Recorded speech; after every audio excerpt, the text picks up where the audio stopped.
ইকরা আগে থেকে সন্দেহ করতো, বাট আলবি এটা প্রতিনিয়তই বলতো যে না আমরা জাস্ট কলিগ।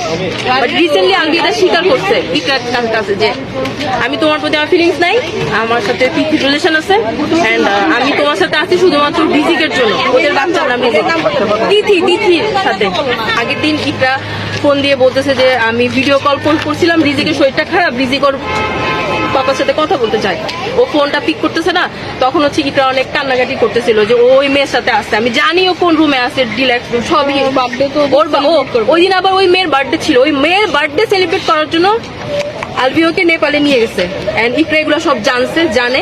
ইকরা তখন ওকে ভিডিও কল দিছে, আলবিওকে স্ট্রেট বলছে যে তুমি আমাকে এখন ইচ্ছা করে মানে রিজিক অসুস্থ এটা বলে তুমি আমাকে মিথ্যা কথা বলছো, এখন আমাকে তুমি ডিস্টার্ব করতে চাচ্ছ। এগুলো নিয়ে ইকরাকে ও ওটা ইয়ে করছে। ইভেন ওই মেয়ে আলবির ওয়াইফের সাথে, হাজবেন্ড ওয়াইফের মধ্যে এগুলো নিয়ে ওই মেয়ে হচ্ছে পজিটিভ হয়ে ঝামেলা করে, তুমি তোমার বউয়ের সাথে কেন থাকো, এগুলো নিয়ে ওই মেয়ে আলবির সাথে ঝগড়া করে।